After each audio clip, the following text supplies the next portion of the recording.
तुमच्यासोबत पण झालंय का? म्हणजे आपण ठरवतो, की उद्या लवकर उठायचंय, मग हे करायचंय, मग ते करायचंय, मग 2-3 तास जो काय आहे तो अभ्यास करायचा आहे. अजिबात फोनला हात नाही लावायचा आणि मग असं सगळं करायचं आहे. छान फुल असा प्लॅन वगैरे रेडी करतो आपण. तो प्लॅन लईत लई 1 दिवस फॉलो होतो. तो पण होतो की नाही माहिती नाही. दुसऱ्या दिवसापर्यंत परत बॅक टू नॉर्मल येतो आपण आणि कन्सिस्टन्सी वगैरे असे काही शब्दच आपल्या डिक्शनरीमध्ये राहत नाहीत.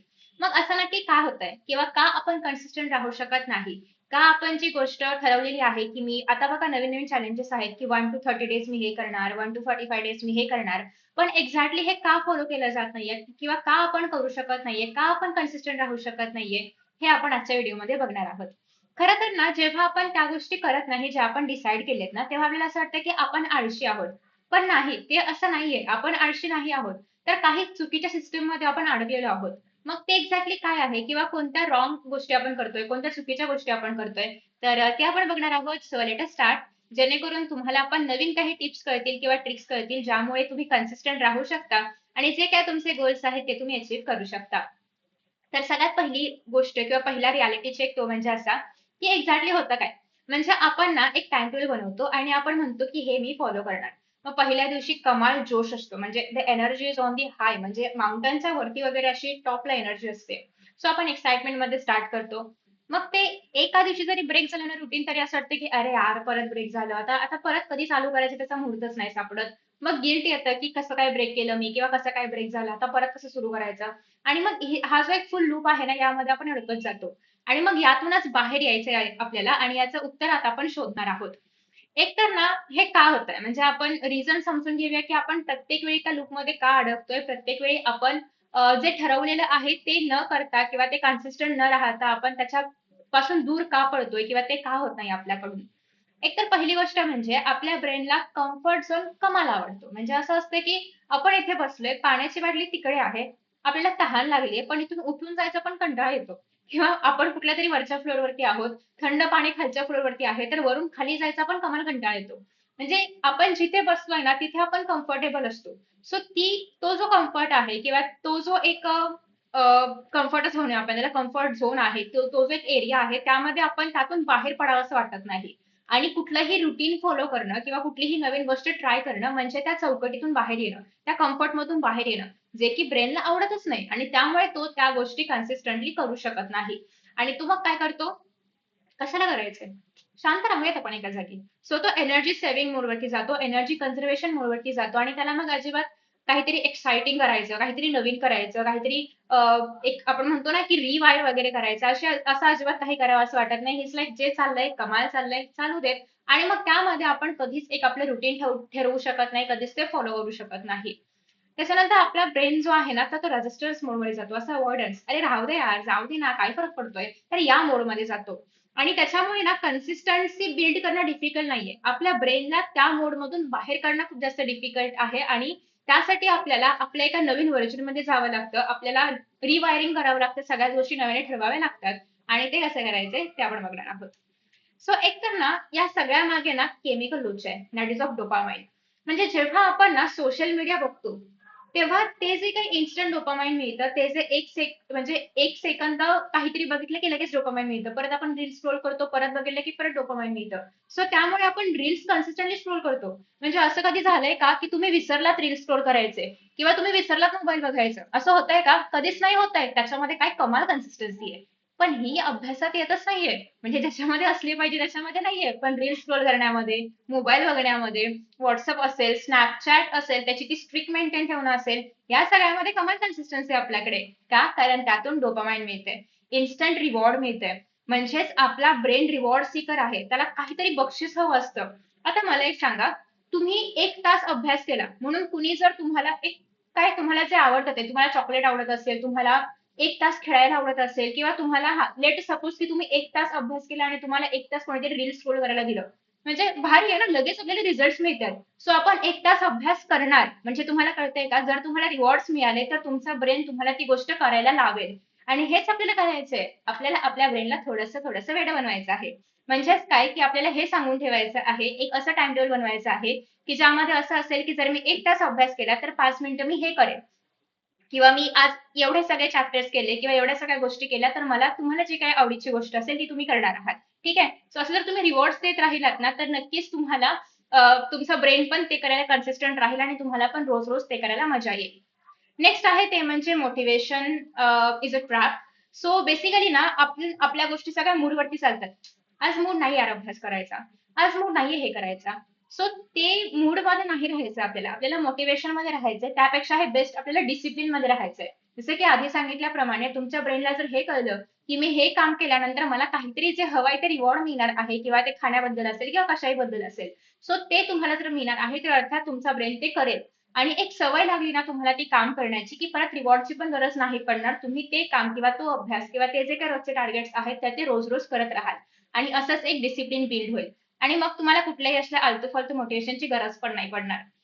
नेक्स्ट आहे ते म्हणजे कॉमन मिस्टेक्स ज्या की आपण रोज करतो. एकतर अनरिअलिस्टिक प्लॅन बनवणं. म्हणजे आपण अशी जेव्हा महिन्याची 1 तारीख वगैरे येते किंवा न्यू इयर चालू होतं ना, आपण असला कमाल प्लॅन बनवतो, की मी 10 तास अभ्यास करणार आहे. मी एका महिन्यात सगळा सिलेबस पूर्ण करणार आहे. जे की अजिबात रिअलिस्टिक नसतं. आणि त्याच्यामुळे काय होतं, की आपल्याला कळतं, की अरे हे तर पूर्णच नाही होत आहे. त्याच्या सोडून देऊया, आपण फॉलोच नको करायला. तर असं नाही करायचंय. प्लॅन असा बनवायचा आहे, की जो रिअलिस्टिक असेल. जो आपण फॉलो करू शकतो. म्हणजे आता जेव्हा तुम्ही प्लॅन बनवाल ना, तेव्हा रोज 2 तास अभ्यास करणं किंवा 1 चॅप्टर करणं किंवा 15-20 क्वेश्चन सॉल्व्ह करणं एवढाच प्लॅन बनवायचा आहे. उगाच 100-200 क्वेश्चन सॉल्व्ह करायचे, 4-5 चॅप्टर्स करायचे, इतकं मोठं अनरिअलिस्टिक प्लॅन नाही बनवायचा आहे. ठीक आहे? जर तुम्ही प्लॅन रिअलिस्टिक बनवला, तर तो फॉलो होणार. तर दुसऱ्या दिवशी तुम्हाला मोटिव्हेशन मिळेल, की नवीन प्लॅन बनवून तो एक्झिक्यूट करण्याचा. त्यामुळे रिअलिस्टिक प्लॅन बनवायचा आहे. असं एक परफेक्ट रुटीन नाही पाहिजे, की 1 वाजून 15 मिनिटांनी ते 1 वाजून 20 मिनिटांनी मी हेच करणार. 2 वाजून 30 मिनिटांनी ते 3 वाजून 30 मिनिटांनी मी हेच करणार. ते ते कधीच फॉलो नसतं होत. त्यापेक्षा काय करायचं आहे, टू डू लिस्ट बनवा, की मला ही 5 कामं करायची आहेत. दिवसभरामध्ये कधी पण करायची आहेत. झोपायच्या आधी हे पूर्ण 5च्या 5 कामं झाली पाहिजेत. मग तुम्ही सकाळ, दुपार, संध्याकाळ, रात्री जागून करा, पण ते केल्याशिवाय झोपायचं नाहीये. सो बेस्ट हे तुम्ही करायचंय. मग तुम्ही दिवसभर हवा तेवढा टाईमपास करा. 10 तास रील स्क्रोल करा.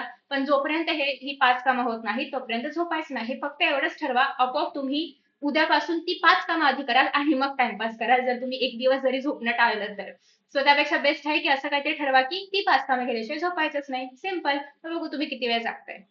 फक्त हे स्वतःसाठी तुम्हाला शिस्त लावावी लागणार आहे, की जोपर्यंत हे होत नाही, तोपर्यंत नाही झोपायचं.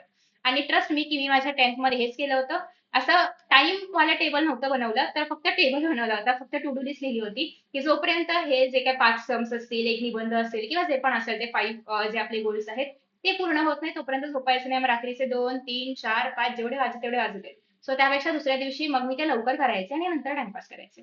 सो ते बेस्ट आहे आपल्यासाठी. मग तो टाईमपास करणं इज लाइक अ रिवॉर्ड. ते गिल्ट नसायचं. ती एक गिफ्ट असायचं आपल्यासाठी. ते एक प्राइज असायचं आपल्यासाठी. सो बेस्ट आहे, की तुम्ही ते सगळे आणि असं नको करायला, की 5 ओळी लिहिणं हाच तुमचा गोल आहे असं नको. गोल पण रिअलिस्टिक पाहिजे कारण हे आपण आपल्यासाठी करतोय. राइट? आपल्याला चांगले मार्क्स मिळावे यासाठी करतोय. त्यामुळे थोडंफार स्वतःला स्ट्रिक्ट बनवायचं आहे. त्यानंतर नेक्स्ट आहे ते म्हणजे ऑल ऑर नथिंग. म्हणजे असं असतं, की आपण टाईमटेबल बनवतो.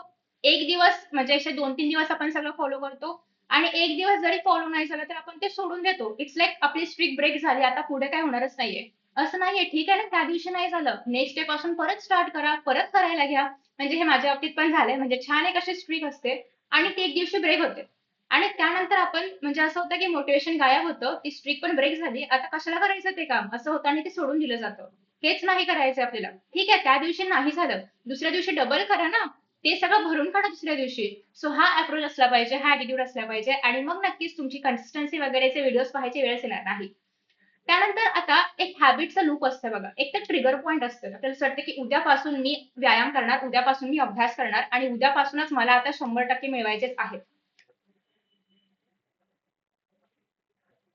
हां, तर जोश इतका झाला, की लाईट पण बंद पडली होती. परत चालू केली मी. तर कुठे होतो आपण? हां, तर इतका जोश असतो सुरुवातीला ट्रिगर पॉइंट असतो, की मला उद्यापासून हे करायचंच आहे, ते करायचंच आहे. त्यानंतर आपण दुसऱ्या दिवशी जर ॲक्शन नाही घेतली, तर तो जोश थंड होतो. सो आपल्याला काय करायचं आहे? छान प्लॅन बनवायचा आहे.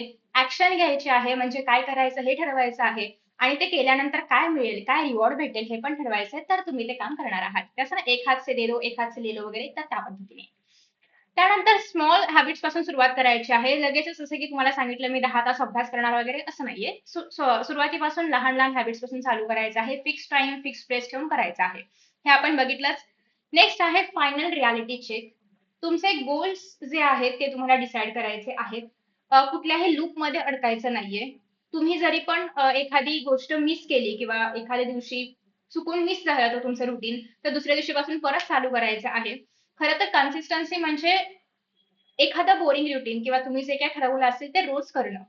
ते जर तुम्ही करू शकला ना, तर ट्रस्ट मी तुम्ही आयुष्यात सगळं काही करू शकता. कारण लाईफ रोज एक्साइटिंग, रोज थ्रिलिंग, रोज काहीतरी नवीन आणि झटाक-पटाक असं नसणार आहे.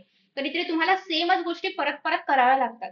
आणि हे पुढे जाऊन लाईफमध्ये तुम्हाला करायचंच आहे. रोज नवीन-नवीन इंटरेस्टिंग असं नाही घडू शकत काहीच लाईफमध्ये. एखाद्या वेळेस ठीक आहे, पण रोज-रोज नाही घडणार. आणि त्यामुळेच तुम्हाला तेव्हा जर बोर होऊ द्यायचं नसेल किंवा तेव्हा जर कंटाळा येऊ द्यायचं नसेल ना, तर त्याची सुरुवात असते ही. म्हणजे 10th तोच अभ्यास रोज करणं किंवा 11th तोच अभ्यास रोज करणं, त्याच परीक्षा रोज देणं, हे तुम्हाला तुमच्या फ्युचर लाईफसाठी तयार करताय, की हे जे चॅलेंजेस आहेत ना, तुम्हाला उद्या शाळा संपल्यानंतर, कॉलेज संपल्यानंतर पण तुमची जेव्हा ऍक्च्युअल लाईफ सुरू होईल, तेव्हा पण हे चॅलेंजेस रोज येतील. तेव्हा पण ते फेस करण्याची प्रिपरेशन तुम्ही आत्तापासून करताय आणि या खूप स्मॉल स्मॉल स्टेप्स आहेत, की तुम्ही काही गमावणार नाही आहात. सो बेस्ट आहे तुम्ही मिस्टेक्स करा, तुम्ही स्वतःचे प्लॅन्स फिगर आउट करा, तुमचं ब्रेन कसं काम करतं, तुम्ही कसे वर्कआउट करू शकता प्रत्येक सिच्युएशनमध्ये, काय ऍक्शन्स घेऊ शकता, हे फिगर आउट करा. कारण हे तुम्हाला पुढे जाऊन खूप जास्त उपयोगी पडणार आहे. तो आज का ज्ञान यही खत्म होता है. अब मुझे बताओ की कोण कोण कन्सिस्टंट राहणार आहे. आणि तुमच्या बरोबर आता मी पण ठरवलंय की मी पण कन्सिस्टंट राहणार आणि रोज एक तरी व्हिडिओ तुम्हाला नक्की मिळणार आहे. आता व्हिडिओ कुठल्या मुद्द्यावर बनवायचा आहे तुम्ही मला सांगणार आहात. त्याच्यामुळे कमेंट बॉक्समध्ये कमेंट करून सांगा की मी कशावरती व्हिडिओ बनवला पाहिजे. बाकी तुमच्या कन्सिस्टन्सीसाठी ऑल द बेस्ट. आणि येस नक्कीच व्हिडिओसाठी टायटल वगैरे सांगा, म्हणजे कशावरती व्हिडिओ बनवला पाहिजे हे सांगा. जेणेकरून तुम्हाला तुम्हाला हव्या त्या विषयावरती व्हिडिओज मिळतील. बाकी best of luck. Bye bye. See in the next session. Tata.